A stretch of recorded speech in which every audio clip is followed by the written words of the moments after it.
College का वो आखिरी साल जहां हर चेहरे पर डिग्री मिलने की खुशी कम और बिछड़ने का गम ज्यादा था।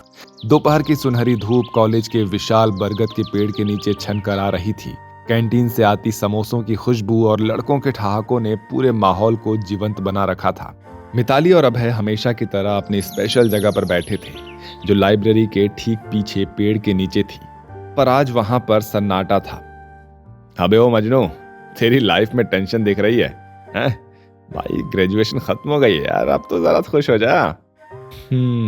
खुशी भाई ये डिग्री नहीं है, ये मौत का वारंट है। कल जब घर जाऊंगा ना तो पापा पूछेंगे कि आगे क्या करना है, क्या प्लान है तुम्हारा। तो क्या कहूं कि सर आपकी होने वाली बहू को शादी की टेंशन है। अभय मजाक छोड़ो, मैं तो सोच कर ही कांप रही हूँ। मम्मी ने तो अभी से पंडित जी की फोटो वाली फाइल झाड़नी शुरू कर दी होगी। अगर उन्हें जरा भी भनक लगी कि मैं किसी अभय के लिए व्रत रखती हूँ तो मेरा तो कॉलेज निकलना भी दूभर हो जाएगा। मिताली तो इतनी डरपोक क्यों है यार? देख अभय कितना कूल है, अमीर है, स्मार्ट है और थोड़ा सा पागल है। अंकल मान जाएंगे। हाँ अनन्या, अंकल मानेंगे नहीं, सीधा मिताली को कमरे में बंद करेंगे। देखो मिताली, डरने से कुछ नहीं होगा, सच तो बताना ही पड़ेगा। और नहीं तो क्या, अभय अगर घर वाले नहीं माने तो सीधा बस पकड़ेंगे और भाग जाएंगे। मेरे पास एक दोस्त का खाली फार्म हाउस भी है। चुप कर चिराग, तू पिटवाएगा मुझे। मिताली, क्या हम सलोनी भाभी को नहीं बता सकते? सुना है वो काफी कूल है। भाभी वो तो मेरी जान है, पर डर लगता है कहीं उन्होंने भाई को बता दिया तो। भाई और पापा तो एक ही टीम में खेलते हैं। देख भाई, लाइफ में रिस्क तो लेना ही पड़ता है, वरना अगले महीने जब हम पार्टी कर रहे होंगे तो तू किसी पप्पू या गप्पू के साथ सगाई की फोटो डाल रही होगी। राजीव चुप हो जा, मेरा मूड पहले ही खराब है। सुनो मिताली, कुछ भी हो जाए मैं तुम्हारा साथ नहीं छोड़ूंगा। कॉलेज की गेट के बाहर निकलते वक्त मिताली ने पीछे मुड़कर उस कैंपस को देखा जहां उसका प्यार परवान चढ़ा था। उसे नहीं पता था कि घर की दहलीज पार करते ही उसके लिए रिश्तों की एक ऐसी भूल भुलैया इंतजार कर रही है। घर में उसके पिता धर्मवीर अखबार पढ़ रहे थे और माँ जगवंती जी चाय की चुस्कियां ले रही थी। सुनो जगवंती, मिताली अब बड़ी हो गई है। हमारी हैसियत के अनुसार जो हमारे परिवार से मेल खाता हो, कोई सुशील लड़का उसके लिए ढूंढना पड़ेगा। जी, मैंने पंडित जी को बुलवाया है। मिताली के लिए एक बहुत बड़ा घर मिला है, लड़का इकलौता है और कारोबार भी बड़ा है। तभी मिताली वहां पर पहुंचती है और उसकी नजरें झुक जाती हैं। अरे मिताली आ गई तू। देख पंडित जी ने ये फोटो भेजी है, कितना होनहार लड़का है। माँ मुझे अभी शादी नहीं करनी और इस लड़के से तो बिल्कुल नहीं। क्या मतलब नहीं करनी? उम्र हो गई है तुम्हारी, अच्छे घर का रिश्ता बार बार नहीं आता। आप लोग हमेशा अपनी मर्जी थोपते हैं। मिताली पैर पटकती हुई अपने कमरे में चली गई और दरवाजा बंद कर लिया। तभी उसकी भाभी सलोनी, जो सब सुन रही थी, कमरे में आती है। अरे मेरी छोटी रानी, इतना गुस्सा क्या बात है? मुझे नहीं बताएगी? भाभी, मैं किसी और से प्यार करती हूँ। हम कॉलेज में एक साथ पढ़ते हैं, उसका नाम अभय है। हम 3 साल से साथ हैं। मैं किसी और से शादी नहीं कर सकती। क्या 3 साल से? और तूने अपनी सहेली जैसी भाभी को कुछ नहीं बताया? बहुत बुरी है तू मिताली। सॉरी भाभी, मुझे डर था आप भैया को बता दोगी। अब आप ही कुछ कीजिए। चिंता मत कर, मैं मम्मी पापा को संभाल लूंगी। कह दूंगी कि लड़का पसंद नहीं आया, पर पहले मुझे उस अभय से मिलवा। आखिर देखूं तो सही मेरी ननंद को किसने दीवाना बनाया है। सलोनी ने मिताली की शादी फिलहाल रुकवा दी। योजना के अनुसार मिताली सलोनी को एक रेस्टोरेंट में अभय से मिलवाने के लिए ले गई। अभय, ये मेरी भाभी है सलोनी, और भाभी ये अभय है। अभय ने हाथ जोड़कर नमस्ते किया, लेकिन सलोनी ने उससे ऊपर से नीचे तक ऐसे देखा जैसे कोई जौहरी हीरे को परख रहा हो। तो तुम हो वो जादुई लड़का जिसने हमारी मिताली की रातों की नींद उड़ा रखी है। बैठो अभय, डरो मत, मैं काटती नहीं हूँ जब तक कोई मेरी ननंद का दिल ना दुखाए। जी नमस्ते भाभी, मैं थोड़ा नर्वस हूँ। मिताली कहती है कि आप घर की सुप्रीम कोर्ट हैं, आपका फैसला आखिरी होता है। Supreme court? वाह मिताली, क्या इमेज बनाई है मेरी। वैसे अभय, शक्ल सूरत में तो तुम पास हो। गुड लुक्स, अच्छी हाइट और ये डिम्पल, नॉट बैड। हमारे संजय जी तो बस फाइलें और लैपटॉप ही देखते रहते हैं। कम से कम तुम तो थोड़े फिल्मी लगते हो। सलोनी का ध्यान अब मिताली से ज्यादा अभय की बातों पर था। अच्छा अभय, ये बताओ कि तुम्हारा इरादा क्या है। मिताली तो बहुत भोली है, पर मैं बहुत टेढ़ी खीर हूँ। अगर कल को मम्मी पापा नहीं माने तो क्या तुम इसका हाथ छोड़ दोगे? भाभी, हाथ थामना आसान है लेकिन निभाना मुश्किल। पर मैं आपसे वादा करता हूँ कि अगर मुझे कुछ भी करना पड़े ना तो बस आपका साथ चाहिए और मैं सब कुछ करने के लिए तैयार हूँ। अरे वाह, बड़े फिल्मी डायलॉग मारते हो। सुनो मिताली, लड़का स्मार्ट तो है ही, बात करने में भी उस्ताद है। मुझे तो ये बहुत पसंद आया। वैसे अभय, तुम्हारे घर में कौन कौन है? जी, पापा और मम्मी और एक छोटी बहन है। हमारा एक अपना बिजनेस है और हम लोग शहर की पुरानी कॉलोनी में रहते हैं। इतना अमीर, इतना हैंडसम और इतना संस्कारी। मिताली की किस्मत तो चमक गई। तभी सलोनी ने अपना फोन निकाला और अभय की तरफ बढ़ाया। अभय, अपना नंबर डायल करो। मिताली के बस का कुछ नहीं है। अगर इस घर की दीवारें तोड़नी है तो तुम्हें और मुझे पार्टनर बनना होगा। हम घर वालों को मनाने का एक सीक्रेट प्लान बनाएंगे, लेकिन याद रहे मिताली को भी इसकी हर बात पता नहीं होनी चाहिए, वरना ये रो रो कर सब गुड़ गोबर कर देगी। अरे भाभी, आप मेरा ही पत्ता काट रही हो। चुप कर पगली, मैं तेरे लिए रास्ता साफ कर रही हूँ। अभय, तुम कल मुझे फोन करना। हम बैठकर तुम्हारी फैमिली और हमारी फैमिली के बीच की दोस्ती का ब्लूप्रिंट तैयार करेंगे। अभय ने मुस्कुराते हुए सलोनी का नंबर सेव किया। सलोनी की आंखों में एक चमक थी। शायद वो इस लव स्टोरी की हीरोइन बनना चाहती थी, या शायद वो वाकई मिताली का भला सोच रही थी। लेकिन अभय के साथ उसकी ये पहली ट्यूनिंग मिताली के दिल में डर की पहली घंटी बजा चुकी थी। चलो मिताली, घर चलते हैं। और अभय, कल शाम 4 बजे कॉल करना मत भूलना। याद रहे, ऑपरेशन मिताली शुरू हो चुका है। अभय ने सलोनी को जाते हुए देखा और मुस्कुराया, पर मिताली के चेहरे पर मुस्कान नहीं, एक अजीब सी उलझन थी। वाह, संजय तो बस काम में लगे रहते हैं। काश वो भी अभय की तरह स्मार्ट और स्टाइलिश होते। अगले कुछ हफ्तों में माहौल बदलने लगा। सलोनी ने अभय का नंबर ले लिया था। अभय, मैं मिताली के पापा से बात करने का सही मौका देख रही हूँ, पर मुझे तुम्हारे परिवार के बारे में और जानना होगा। चलो कल मिलते हैं। जी भाभी, जैसा आप कहें। धीरे धीरे मिताली ने नोटिस किया कि अभय उसका फोन कम उठाने लगा। एक दिन जब मिताली ने अभय को फोन किया। अभय, तुम फोन क्यों नहीं उठा रहे थे? 3 घंटे से तुम्हारा नंबर बिजी आ रहा था। वो मिताली, मैं काम में फंसा था ना, बाद में बात करता हूँ प्लीज। जैसे जैसे दिन बीत रहे थे, घर की हवाओं में एक अजीब सी भारीपन महसूस होने लगी थी। मिताली, जो सलोनी भाभी को अपनी सोल सिस्टर मानती थी, अब उन्हें एक पहेली की तरह देख रही थी। सलोनी के व्यवहार में आया बदलाव किसी और को दिखे चाहे ना दिखे, लेकिन मिताली की पारखी नजरें सब कुछ ताड़ रही थी। सलोनी अब अक्सर सजी धजी रहती थी। संजय के काम पर जाने के बाद वो घंटों बालकनी में फोन पर फुसफुसाती रहती थी। अरे नहीं अभय, अच्छा सुनो, कल जब हम उस ब्लू बुटीक के पास मिलेंगे तब बात करेंगे। अभी मिताली आसपास ही है। सलोनी ने जैसे ही फोन रखा, पीछे मिताली खड़ी थी। भाभी, किससे इतनी गुप्त बातें हो रही है? और अभय का नाम सुना मैंने। अरे वो कुछ नहीं मिताली, मैं तो बस अभय को समझा रही थी कि तुम्हारे पापा को मनाने के लिए उसे कैसे लुक अपनाना चाहिए। मिताली कमरे में गई, पर उसका मन नहीं माना। उसने अभय को फोन लगाया, पर वहां बिजी टोन सुनाई थी। उसने 5 बार फोन ट्राई किया, 5 बार अभय का नंबर व्यस्त था। अगले दिन मिताली अपनी सहेली रश्मि और अनन्या के साथ कॉलेज के पास ही गोलगप्पे खा रही थी। तभी अनन्या ने उसको कोहनी मारी। मिताली, वो देख, वहाँ पार्किंग में अभय की कार है, पर वो यहाँ क्या कर रहा है? उसने तो कहा था कि वो आज शहर से बाहर है। और देख, उसके साथ वो रेड साड़ी में कौन है? अरे वो तो सलोनी भाभी जैसी लग रही है। मिताली के हाथ से गोलगप्पा गिर गया। उसने देखा कि सलोनी और अभय एक कोने वाली टेबल पर बैठे थे। सलोनी ने धीरे से अभय का हाथ अपने हाथों में लिया। मिताली ने छिपकर सुना। अभय, तुम सच में बहुत समझदार हो। संजय तो कभी मेरी बात ऐसी नहीं सुनते। मुझे लगता है कि हम जो ये सीक्रेट मिशन चला रहे हैं उसका नतीजा बहुत मीठा होगा। भाभी, आपके बिना तो ये मुमकिन ही नहीं था। बस मिताली को अभी कुछ पता नहीं चलना चाहिए, वरना सारा सरप्राइज खराब हो जाएगा। फिक्र मत करो, वो बुद्धू कुछ नहीं जानती। बस तुम हमारी इन मुलाकातों के बारे में उसे मत बताना। बाहर खड़ी मिताली का कलेजा मुंह को आ गया। उसे लगा कि जैसे उसकी पूरी दुनिया ताश के पत्तों की तरह ढह रही थी। जिस भाभी ने उसे शादी से बचाया था, क्या वही अब उसके प्यार को चुरा रही थी?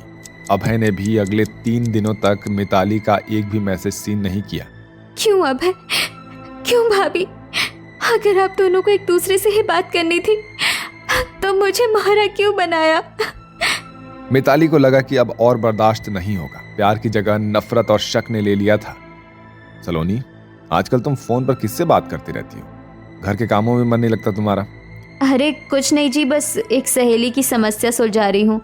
मिताली अब पूरी तरह से टूट चुकी थी। उसने अभय और सलोनी दोनों से दूरी बना ली थी। कुछ दिनों बाद अभय का जन्मदिन था।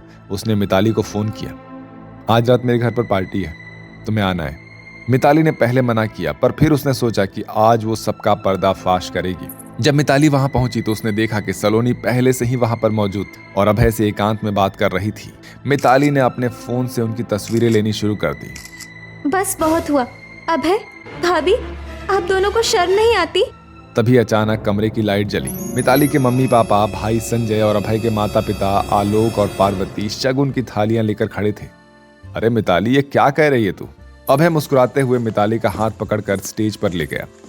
मिताली, तुम गलत समझ रही हो, ये देखो। अभय ने सबके सामने घुटनों पर बैठकर मिताली को अंगूठी पहना दी। पगली, तूने क्या सोचा तेरी भाभी तेरा घर उजाड़ेगी? उस दिन कैफे में अभय रो रहा था क्योंकि उसके पापा शादी के लिए नहीं मान रहे थे। मैं बस उसका हौसला बंधा रही थी और उसे समझा रही थी कि मैं सब संभाल लूंगी। हाँ बेटा, सलोनी बहू ने ही हमें फोन कर करके मनाया। उसने बताया कि तुम दोनों एक दूसरे के बिना नहीं रह सकते। और संजय ने भी हमारा बिजनेस बैकग्राउंड चेक करने में मदद की। हम तो सरप्राइज देना चाहते थे। सलोनी ने मुझे सब बता दिया था, पर हम चाहते थे कि तुम्हें ये तोहफा अभय के जन्मदिन पर मिले। पंडित जी ने तो कह दिया है, जोड़ी नंबर 1 है। भाभी, मुझे माफ कर दो, मैंने आप पर शक किया। कोई बात नहीं, प्यार में थोड़ा शक तो बनता है। अब जल्दी से शादी की तैयारी कर, बहुत काम बाकी है। पूरी महफिल तालियों की गड़गड़ाहट से गूंज उठी। मिताली की गलतफहमी दूर हो गई थी और सलोनी ने साबित कर दिया था कि एक भाभी, माँ और सहेली दोनों का फर्ज बखूबी निभा सकती है। सगी सौतेली बेटी की फर्स्ट एनिवर्सरी पर माँ लाई ड्रेस। सुबह का वक्त था। मीनाक्षी अपनी पुरानी, फीकी और जगह जगह से घिस चुकी साड़ी पहने हुए बालकनी में बैठी थी। सूरज की हल्की धूप उसके चेहरे पर पड़ रही थी, पर उसके चेहरे पर मुस्कान नाम की चीज नहीं थी। वो अपनी साड़ी की ओर देखकर बड़बड़ाई, हाय राम, मेरे पास तो कुल 2 ही साड़ियां हैं। ये भी अगर फट गई तो मैं क्या पहनूंगी? पति का काम भी ढंग से नहीं चल रहा, ऊपर से सास और ननंद के ताने अलग। कभी कभी सोचती हूँ कि मेरी जिंदगी इतनी बदनसीब क्यों है। इतना कहते ही पीछे से किसी के चप्पल पटकने की आवाज आई। यह आवाज उसकी सास गोमती देवी की थी। वो बड़बड़ाती हुई आई और सीधे मीनाक्षी पर बरस पड़ी। अरे तुम यहाँ बालकनी में बैठकर सूरज सेक रही हो? खाना बना क्या? खाना का कोई काम हुआ या बस रानी महारानी आराम फरमा रही है? माँ जी, मैं अभी जा ही रही थी रसोई में। अभी जा रही थी? सुबह के 9 बजे तक रसोई में चूल्हा भी नहीं जला और ये बहू महारानी बालकनी में तफरी मार रही है। मैं तो तुझ फटीचर को ब्याह कर लाई, तब से मेरी किस्मत ही फूट गई। ना दहेज लाई, ना सोना चांदी, ऊपर से कपड़े देखो, ऐसी 2 कौड़ी की साड़ियों में ब्याह कराई है। सास का ताना सुनकर मीनाक्षी का गला भर आया। वो चुपचाप उठी और रसोई की ओर चली गई। मीनाक्षी का ससुराल एक साधारण मध्यम वर्गीय घर था। उसके पति राकेश एक छोटे से कारखाने में काम करते थे। तनख्वाह बस इतनी होती कि घर का गुजारा मुश्किल से ही चलता। गोमती देवी, जो कि सास थी, हमेशा यही शिकायत करती थी, अरे मेरी किस्मत ही फूटी थी जो ऐसी बहू घर लाई। देख उसकी छोटी बहन तमन्ना, उसका ससुराल में कितना रुतबा है। उसकी माँ तो हर हफ्ते उसे नए नए कपड़े और गहने भेजती रहती है, और ये उसको तो उसके मायके से शादी के बाद देखने तक कोई नहीं आया। असल में मीनाक्षी की सगी बहन तमन्ना पास ही बड़े बंगले में रहती थी। उसकी शादी खानदानी रईस परिवार में हुई थी। तमन्ना हमेशा चमचमाते हुए कपड़े, झुमके और महंगे सैंडल पहनकर सड़क पर ऐसे निकलती थी कि लोग देखते ही रह जाते थे। जब भी तमन्ना अपने मायके जाती, उसकी माँ उसके लिए ढेरों तोहफे और डिजाइनर कपड़े भेजती। इसके उलट मीनाक्षी को शादी के बाद कभी मायके से कोई पूछने तक नहीं आया। भाभी, आपकी किस्मत तो बड़ी काली निकली। देखो ना, आपकी बहन को मायके से लाखों की चीजें मिलती है और आपको दो फटी हुई साड़ियाँ। सास और ननद के ये ताने मीनाक्षी का दिल छलनी कर देते। जब कभी वो अपने पति राकेश से नई साड़ी की बात करती तो पति भी ताना मार देता। तुम्हारे मायके ने कभी तुम्हें कुछ दिया है, हैं? खाली हाथ भेज दिया। अब मुझसे क्यों उम्मीद करती हो कि मैं तुम्हें यहाँ पर रानी बनाकर रखूंगा? कारखाने की नौकरी है, कोई सोने की खान नहीं है। मीनाक्षी चुपचाप सब सुनती और सह लेती। उसके भीतर एक तूफान उठता, पर बाहर वो हमेशा चुप रहती। बर्तन मांजते मांजते मीनाक्षी कहती है, काश मुझे भी मायके से थोड़ा बहुत दहेज मिला होता तो शायद माँ जी मुझे रोजी उतारने न देती। शाम को तमन्ना अपने महंगे कपड़े पहनकर मीनाक्षी के घर आती है। अरे दीदी, जरा पानी तो लाओ, मैं अभी अभी शॉपिंग करके आ रही हूँ। देखो, ये मेरी ड्रेस 4 लाख की है, मम्मी ने भेजी है। सास दौड़कर तमन्ना के पास आती है और खुशामद करते हुए बोलती है, अरे वाह बहू, कितनी प्यारी लग रही हो। सच में हमारे घर की भी किस्मत ऐसी हो जाती तो क्या मजा आ जाता। अरे तुम्हारी मम्मी मीनाक्षी को क्यों नहीं कुछ भेजती? उसके पास तो पहनने के लिए ढंग की साड़ी तक नहीं है। अरे अम्मा जी, मम्मी तो मुझसे ही प्यार करती है, ये मीनाक्षी तो हमेशा से मनहूस रही है। आपने ऐसी बहू लाकर घर में मनहूसियत फैलाई है। तमन्ना की ये बात सुनकर मीनाक्षी का दिल रो पड़ता है और वो चुप रहती है। सुना तूने, तेरी अपनी बहन तक तुझसे नफरत करती है और तू यहाँ मेरे घर में रानी बनकर रह रही है। आखिरकार मीनाक्षी के साथ इस प्रकार का व्यवहार क्यों हो रहा था? और जब मायके वाले शहर के अरबपति लोगों में आते थे तो क्यों उसके मायके वालों ने उसे 2 जोड़ी कपड़ों में विदा किया और उसकी छोटी बहन को महंगे कपड़े और गहने दिए गए? इसके लिए कहानी में कुछ समय पीछे जाना होगा। जब मीनाक्षी और तमन्ना बहुत छोटी थी, तभी उसके माता पिता एक सड़क दुर्घटना में चल बसे। अचानक अनाथ हुई बच्ची का सहारा बनने उसके चाचा श्यामलाल आए। श्यामलाल ने उन्हें अपने घर ला तो दिया, लेकिन घर की असली मालकिन सुनीता चाची के मन में पहले दिन से ही फर्क था। हाय राम, अब ये अनाथ लड़की भी मेरे गले पड़ गई। मेरी बेटी तमन्ना के हिस्से का सब खा जाएगी। बचपन से ही मीनाक्षी को नौकरानी की तरह रखा जाने लगा। तमन्ना के लिए फ्रॉक आती तो मीनाक्षी को पुरानी मिलती। तमन्ना स्कूल जाती गाड़ी से तो मीनाक्षी पैदल। त्योहारों पर तमन्ना को नए गहने मिलते, मीनाक्षी को पूजा के बर्तन साफ करने पड़ते। चाचा श्यामलाल बीच बीच में मीनाक्षी को प्यार देने की कोशिश करते, पर वो ज्यादातर बिजनेस के सिलसिले में शहर से बाहर ही रहते थे, इसलिए घर का असली नियंत्रण सुनीता चाची के हाथ में ही था। जब दोनों बहनों की शादी की उम्र हो गई तो रिश्ते तलाशने शुरू किए गए। मेरी तमन्ना तो रानी है, उसके लिए तो बड़े घर का रिश्ता ही चाहिए। लेकिन ये मीनाक्षी, उसका तो कोई भी मध्यम घर चलेगा। चाचा को कुछ पता नहीं था। सुनीता ने चालाकी से दोनों की शादियां तय कर दी। तमन्ना की शादी एक रईस परिवार में करा दी गई। उसका पति ललित लाखों का बिजनेस संभालता था। मीनाक्षी को एक साधारण घर में ब्याह दिया गया। उसका पति राकेश कारखाने में मजदूरी करता था। एक दिन की बात है, मीनाक्षी घर में पोछा लगा रही थी, तभी उसकी साड़ी सोफे में अटक कर फट गई। वो घुटनों के बल बैठ गई और फूट फूट कर रोने लगी। हे भगवान, अब क्या पहनूंगी? 2 ही तो साड़ियाँ थी। उस रात वो अपने कमरे में सुई धागे से उस फटी हुई साड़ी को सिल रही थी। आंसू बार बार कपड़े पर गिर रहे थे। तभी उसका पति राकेश कमरे में आ गया। अरे, अब रो क्यों रही हो? ये क्या कर रही हो तुम? कुछ नहीं, बस साड़ी फट गई थी, उसे सिल रही हूँ।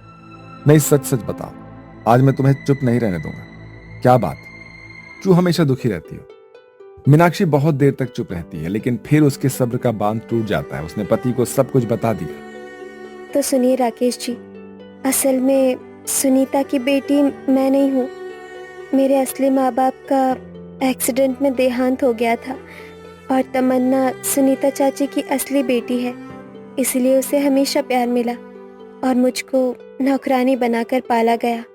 तमन्ना उनकी हक का तारा थी और मैं सिर्फ एक अनाथ। राकेश ये सुनकर सन्न रह गया।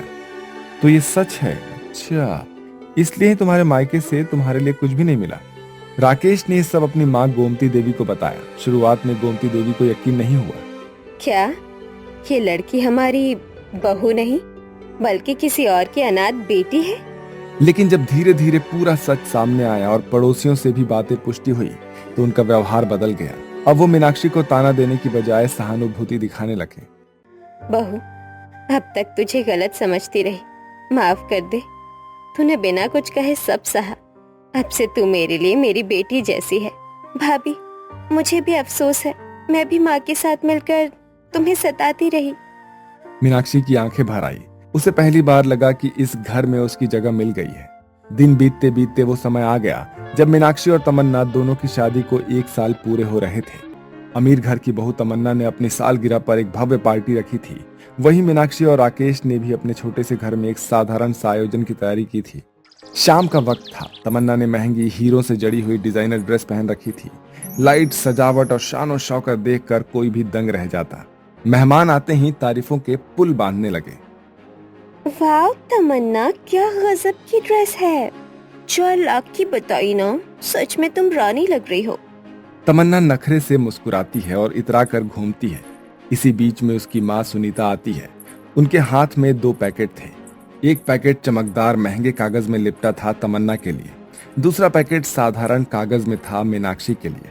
उन्होंने जैसे ही तमन्ना को उपहार दिया, तमन्ना ने पैकेट खोला और अंदर से एक रेडीमेड साड़ी निकली। ये क्या माँ? ये तो बहुत सस्ती साड़ी है। आप मुझे ऐसा तोहफा देंगी? सब मेहमानों के सामने मेरी इज्जत मिट्टी में मिला दी। बेटा, वो मैंने सोचा, रख लीजिए ये साड़ी। मैं ऐसे सस्ते तोहफे नहीं पहन सकती। आपको शर्म नहीं आती? बाकी सब लोग लाखों के गिफ्ट लाए हैं और आप? पूरा हॉल सन्न हो गया। मेहमान आपस में खुसुर फुसुर करने लगे। वाह रे, मेरी माँ को ही बेइज्जत कर रही है। जिस बेटी को सिर चढ़ाया आज वही ताने मार रही है। सुनीता का चेहरा शर्म से झुक गया, आंखें भर आई। वो चुपचाप वहां से निकल गई। सुनीता भारी मन से मीनाक्षी के घर पहुंची। वहां छोटे से कमरे में रंग बिरंगी लाइटें जल रही थी। मीनाक्षी ने अपनी वही पुरानी साड़ी ठीक करके पहनी थी। पति राकेश और सास गोमती देवी भी खुश नजर आ रहे थे। जैसे ही सुनीता अंदर आई, मीनाक्षी भागकर उनके पास गई। अरे माँ, आप आई। देखिए, हमारी सालगिरह पर आपका आना ही मेरे लिए सबसे बड़ा तोहफा है। सुनीता की आंखें नम हो गई। उन्होंने झिझकते हुए वो साधारण पैकेट मीनाक्षी को दे दिया। बेटी, ये तुम्हारे लिए। मीनाक्षी ने झट से पैकेट खोला। अंदर वही सस्ती साड़ी थी, लेकिन इस बार हालात अलग थे। वाह चाची माँ, ये तो बहुत सुंदर है। देखिए, रंग भी कितना प्यारा है। आप खुद लाई है। यही मेरे लिए सबसे बड़ी बात है। उसने साड़ी को सीने से लगा लिया। अरे वाह, अब तो ये साड़ी मेरी बीवी की शान बनेगी। देखो बहन जी, यही होती है असली बहू, जो तोहफे की कीमत नहीं देने वाले के प्यार को देखती है। सुनीता फूट फूट कर रो पड़ी।